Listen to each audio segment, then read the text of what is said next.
할렐루야. CTS 시청자 여러분 안녕하세요. 저는 요나 3.1령 성원원장 이예수 목사입니다. 오늘은 디모데전서 1장 1절 이하의 말씀을 통해서 아름다운 신앙 공동체라는 주제로 함께 은혜를 나누려고 합니다. 세상에서 가장 아름답고 건강한 공동체가 바로 교회입니다. 그런데 우리가 교회 안에서 진리로 체험을 받지 못하고 기쁨을 누리지 못한다면 어떻게 될까요? 그러면 우리 영혼이 병들게 되고 정신적으로 방황할 수밖에 없을 것입니다. 그래서 바울 사도는 사랑하는 신앙의 아들 디모데에게 건강하고 아름다운 목회에 대한 교훈을 줍니다. 첫째, 교회가 병들거나 행복하지 못한 가장 핵심적인 원인은 어디 있을까요? 그것은 교회의 가르침이 성경적이지 못하고 순수하지 못할 때 나타납니다. 성경에서 벗어난 가르침은 몸에 해로운 음식을 섭취하는 것처럼 교회의 체질을 약화시킵니다. 바울 사도가 마게도냐에 가면서 에베소에 디모데를 남겨둔 채 이 편지를 쓰게 된 이유가 바로 여기에 있습니다.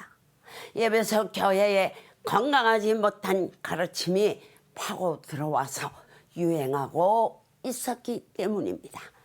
교회는 축복의 집이며 어마어마한 복이 준비되어 있는 곳인데 이 복은 하나님의 말씀 속에 다 들어 있습니다.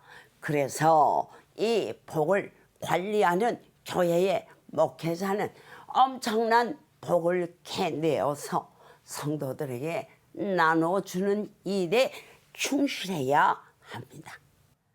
둘째, 바울 사도가 믿음의 아들 디모데에게 편지를 쓴 이유가 무엇일까요?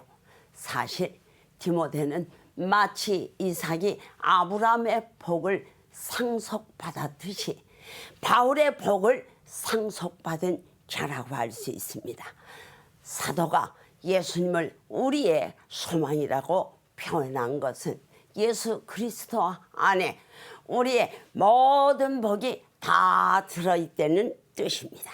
디모데는 가난한 집의 아들이었을 텐데 그에게 어마어마한 복이 상속되고 있었습니다. 그것은 바로 바울 사도를 통해 전수되고 있는 하나님의 말씀입니다.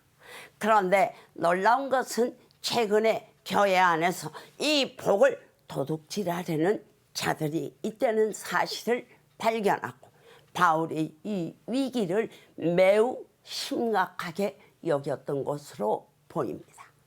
그래서 일부러 디모데를 남겨두었고 또다시 편지를 써서 재확인을 하는 듯합니다. 셋째, 그렇다면 바울 사도가 건강하지 못한 가르침으로 지적한 것은 어떤 것일까요? 여기에 보면 신화와 족보라는 것이 나옵니다. 원래 그리스 신화에 나오는 이런 말들은 그 시대의 학문을 주도했던 지배적인 표현입니다. 사도가 그리스인들의 신화와 족보를 뜻한 것인지는 알 수 없습니다. 하지만 신화라고 하는 것은 말도 안 되는 점쟁이 수준의 비성경적인 수작에 불과하다는 사실을 일깨워 줍니다. 왜냐하면 이런 식의 세상 풍조가 교회 안에 들어오면 공동체를 혼란에 빠뜨릴 수 있기 때문입니다.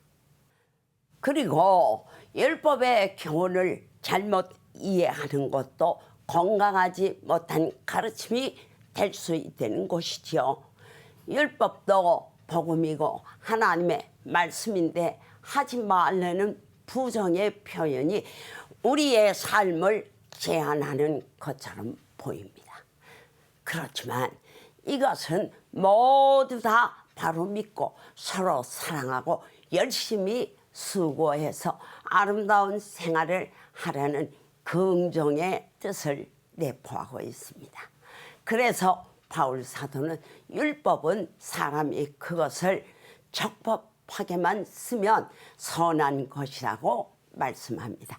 CTS 시청자 여러분, 우리 모두 하나님의 말씀 속에 들어있는 축복이 디모데에게 상속되는 것을 보면서 성경에서 벗어난 가르침을 배격하여 건강하고 아름다운 교회 공동체의 기둥이 되는 성도가 되시기를 주님의 이름으로 축원합니다.